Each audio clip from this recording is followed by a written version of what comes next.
کہ جس میں وہ ذہنی بیماری کے علامات کون سے ہو سکتے ہیں جن کو ہم سائن اینڈ سمٹمس کہتے ہیں. اس میں سائن اینڈ ڈاکٹر سمٹمس میں سلمان، میں آپ کو یہ ایک چیز مجھے کلیئرفائی کرنا ہے مزید. آپ نے کہا کہ کوئی اگر پرفارم نہیں کر پاتا ہے اپنے، جیسے فار ایگزامپل ایک بچہ جو ہے پڑھائی میں پرفارم نہیں کر رہا ہے، تو آپ کے خیال میں ان کو کوئی ذہنی بیماری کے علامات ہے، یا پھر ہو سکتا ہے کہ اس بچے کے کچھ لمیٹیشنز ہے؟ ایک ماں کیسے جان سکے کہ اس کو واقعی کوئی ہیلپ کی نیڈ ہو سکتی ہے اس علامات کے پوائنٹ آف ویو سے؟ اگین جو امپورٹنٹ جو آپ نے جو بیماری کے علامات کے بارے میں جاننا یا سچویشنل ہے وہ ساری چیزیں اس کے بارے میں جاننا بہت اہم ہے. کوئی بھی پرسن دکھی کون نہیں ہو سکتا.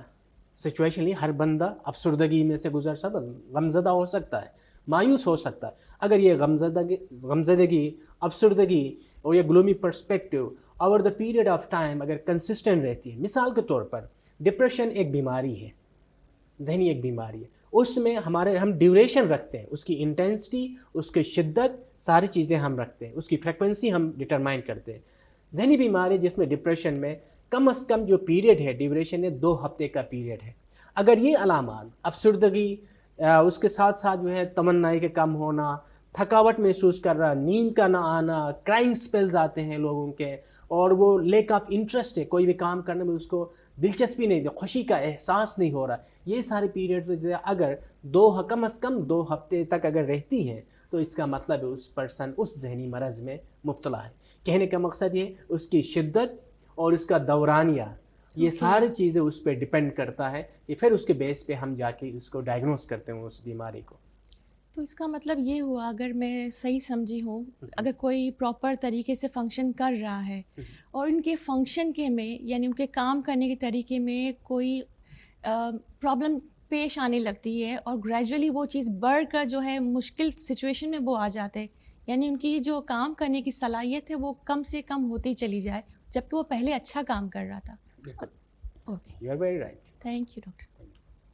تو آپ بتا رہے تھے کہ کون سے ایسے وجوہات ہیں، یا آپ سمٹمس کے بارے میں بتا رہے تھے، علامات کے بارے میں جیسے میں آپ سے عرض کر رہا تھا کہ ان علامات میں سے ہر بیماری کے الگ الگ علامات ہوتے ہیں، لیکن ان جنرل پرسپیکٹو میں اگر ہم دیکھ لیں بیماری کے ذہنی مرض میں کوئی بندہ اگر مبتلا ہوتا ہے تو اس میں ان جنرل کیا کیا ساری اس کا اگر آپ دیکھ لیں کہ پہلے کوئی پرسن صحیح طریقے سے اپنے کام کاج، سوشل جو اوبلیگیشن، رسپانسبلٹی، ذمہ داریاں صحیح طریقے سے پرفارم کر رہا تھا، لیکن اب جب سے وہ بیماری آئی ہے اور وہ اس مرض میں مبتلا ہوا، اس کے بعد اس کے رویے، اس کا اٹھنا بیٹھنا، لوگوں کے ساتھ ملنا جلنا، وہ ساری چیزیں وہ اگین اس کا اندر ڈسٹربنس آئی. پہلے وہ کوئی پرسن جا کے لوگوں کے ساتھ ملنا جلنا تھا، کٹ کے رہنا، وہ اپنے آپ کو آئسولیٹ کر رہا ہے.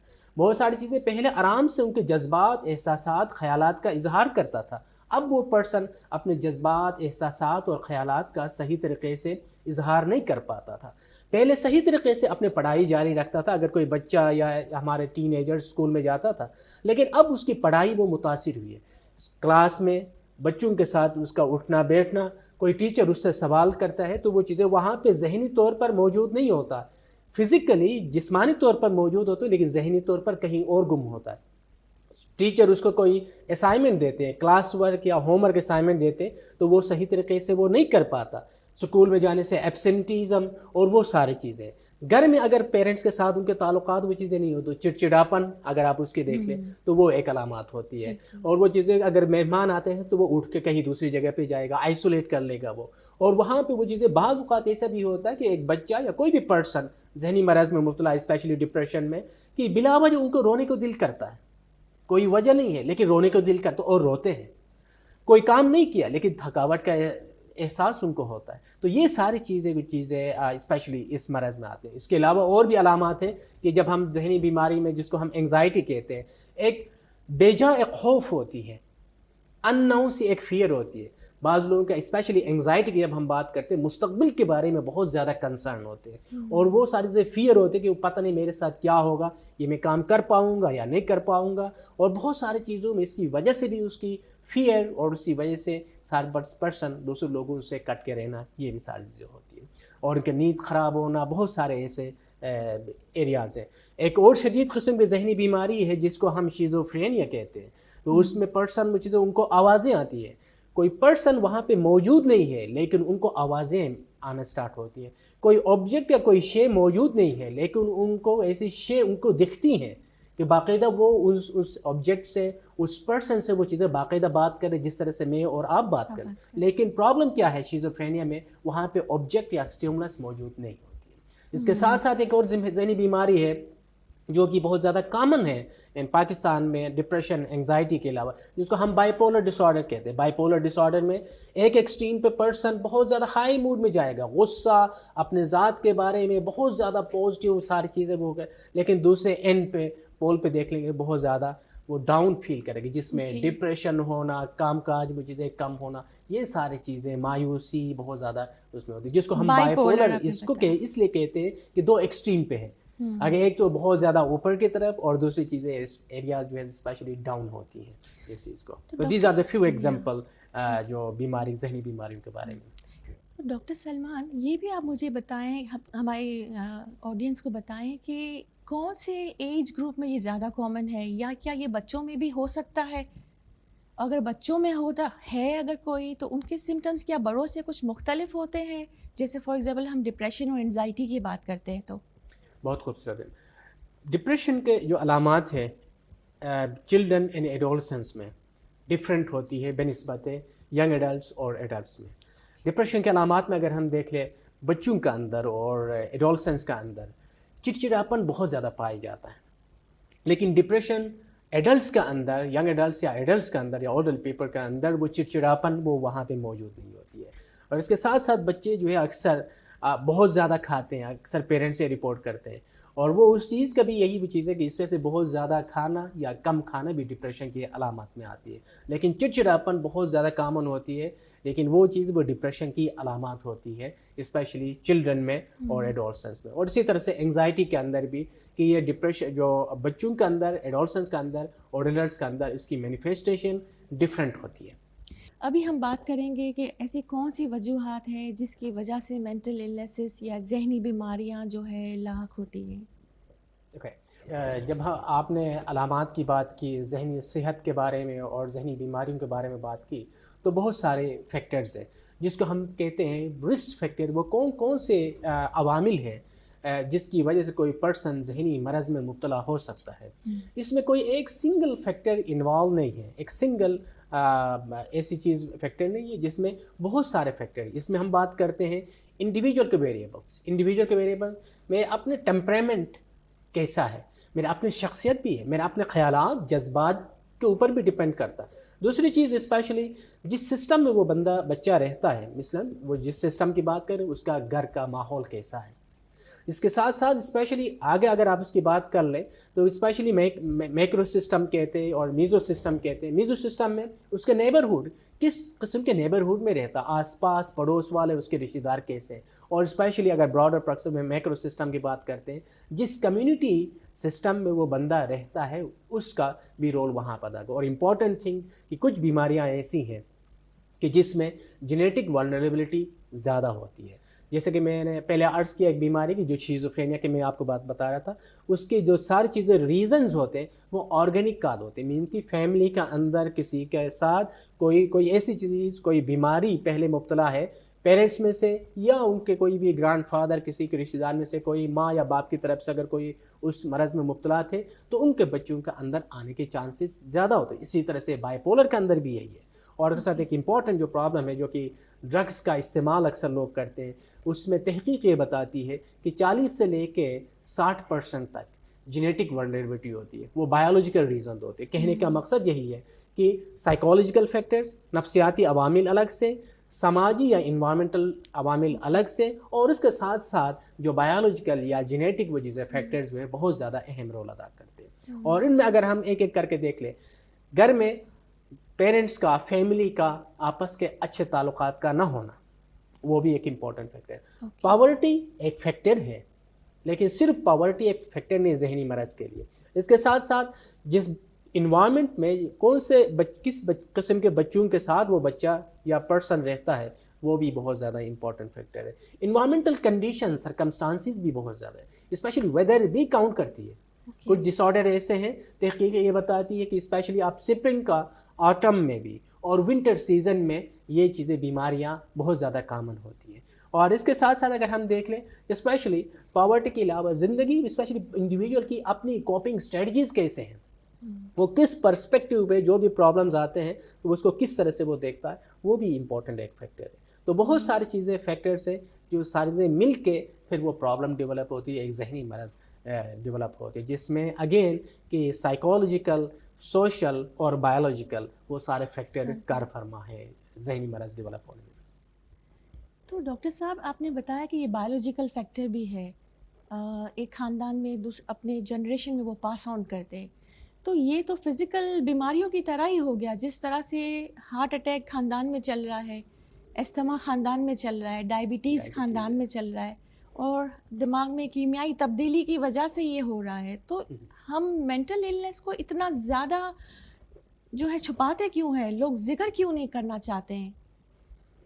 یہ بالکل ایسی بات ہو گئی کہ دماغ میں اگر کوئی چیز کی تبدیلی ہے، جسم کے اندر کوئی تبدیلی آئی ہے جس کی وجہ سے بیماری ہوئی ہے، تو پھر کیا وجہ ہے کہ ہم اس کو ایکسیپٹ نہیں کر پا رہے؟ بہت خوبصورت. آپ اسٹگما کے بارے میں آپ سوال مجھ سے پوچھ رہی ہیں تو بہت خوب. بدقسمتی سے یہ ساری چیزیں صرف پاکستان کا اندر نہیں ہے بلکہ ڈیولپ کنٹریز کا اندر بھی یہ ایک داغ، ایک دبا سمجھا جاتا ہے کسی بھی پرابلم کے بارے میں ڈسکس کرنے سے. اس کا ریزن 3 امپورٹنٹ فیکٹرز ہیں جو کہ جس کی وجہ سے اسٹگما ڈیولپ ہوتی ہے. Important 1 factor is the knowledge, second is the ایٹیچیوڈ، اور تھرڈ 1 بیہیویئر. نالج کے کہنے کا مقصد یہ ہے کہ اس پرابلم کے بارے میں میرے صحیح طریقے سے انڈرسٹینڈنگ نہیں ہے، مجھے پتہ نہیں کہ اس پرابلم میں ہے کیا جس کی وجہ سے یہ اس طرح سے بیہیو کر رہا ہے، اس کے بارے میں میرے اندر لمیٹڈ نالج کا ہونا وہ ایک کنٹریبیوٹنگ فیکٹر ہے. مثال کے طور پر ذہنی امراض کے بارے میں لوگوں کا یہ کہنا ہے کہ وہ کبھی ٹھیک نہیں ہوتے. اس کے ایویڈنسز یہ ہے کہ وہ ایک متھ ہے. اس کے اگین خلاف اگر آپ دیکھ لیں، فیکٹس دیکھ لیں کہ وہ چیزیں اگر آپ صحیح طریقے سے ان لوگوں کے ٹریٹمنٹ کرتے ہیں تو بہتر طریقے سے اپنی زندگی بسر کرتے ہیں. اور وہ چیزیں، اس کی مثال آپ کے پاس جو نیوٹن ہے، کہتے ہیں کہ نیوٹن کے ساتھ بھی وہ چیزیں ڈپریشن اور بائیپولر ڈس آرڈر اس کے ساتھ ڈائگنوز تھی، لیکن وہ دنیا میں آج وہ چیزیں نیوٹن کا نام کہاں پہ ہے، وہ بہترین طریقے سے زندگی بسر کر سکتے. کیوں؟ اس نے پراپر ٹریٹمنٹ کی. پرابلم تھی لیکن اس کی علاج پراپر طرح سے کرے. بعض لوگ کہتے ہیں کہ یہ لوگ خطرناک ہوتے ہیں، ایسا نہیں ہے. ہم جو کہتے ہیں کہ اپنے آپ کو نارمل سمجھتے ہیں، ہم بلکہ زیادہ خطرناک ہوتے ہیں، بلکہ وہ وکٹمز ہوتے ہیں. ایسے لوگوں کی جو ذہنی بیماریوں کے اندر لوگ ہیں، ان کے بارے میں لوگوں کے ایک غلط انڈرسٹینڈنگ ہے. وہ ساری چیزیں کوئی فیکٹس، سائنٹیفک ایویڈنسز کے بیس پہ نہیں ہے، سنی سنائی باتوں پہ ہے، جس کی وجہ سے ایک لیک آف نالج کی وجہ سے. سیکنڈ، لیک آف نالج ہے تو اس کی وجہ سے ہمارا ایٹیچیوڈ بھی ان کے خلاف ہوگا. کہیں گے کہ یہ لوگ ڈر لگتا ہے تو وہ چیزیں کسی کام کے نہیں ہیں، ان کو سائڈ پہ کر.